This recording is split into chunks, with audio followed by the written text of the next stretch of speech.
So Pastor asked us to say what Memorial Day means to us. Memorial Day means to me remembering those who risked their lives and gave their lives fighting for the freedoms that we so often take advantage of in our everyday lives.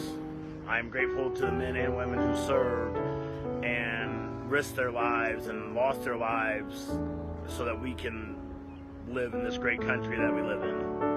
Pastor asked me to speak on what Memorial Day means to me. Well, I think of all those that gave their life for me and to keep me free, and I have regrets that I didn't get to go to war, and if it was possible, I would go now. I love this country. I love the people that have fought and died for me. I love all the veterans.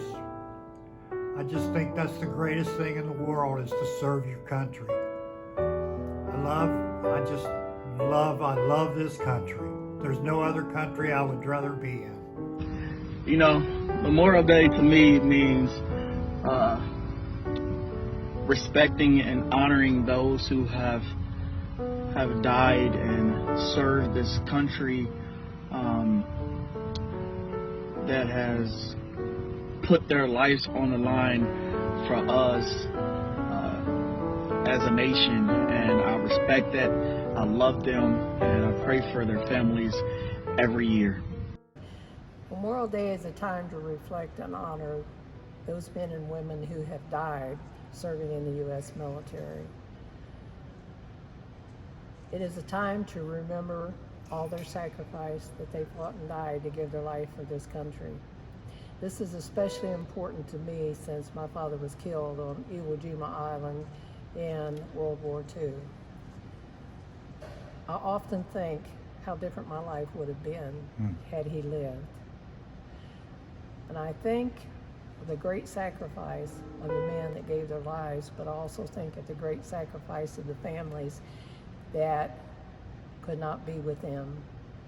Sometimes I think other people feel the very same way, and because of that, I believe this is a time for remembering and honoring those great men and women that died, and also their families that gave up such and sacrificed so much for their lives being passed on. Memorial Day is a time to remember those who have fallen in war. Those who have given their life, the greatest sacrifice that can be given in war, as a matter of fact, to give your life over to somebody else who will never ever be able to probably repay you. Or actually, if you give your life, never be able to repay you. Of course, Jesus Christ is my Savior and my Lord, and He gave His life so that I could have spiritual freedom.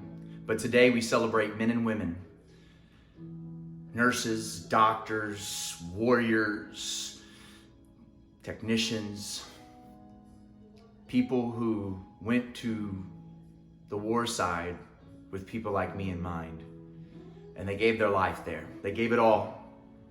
Today we remember you. I thank you for what you've done. I thank you that you've given your life, that we can have the freedoms that we have here in America. Whether some of them need to be addressed or whether them do not need to be addressed, you've given us that voice to fight for such things like that. Today I applaud you and I thank you as the pastor of Risen Hope Church, from the staff of Risen Hope Church, and of course from the people that you previously saw before me. We thank you, military women and men who have given your life for this country. We also applaud your family today. Those who didn't sign up to give their life, but yet they lost. I know that this day isn't necessarily for them specifically, but we thank you and we honor you because you too sacrificed, you too gave.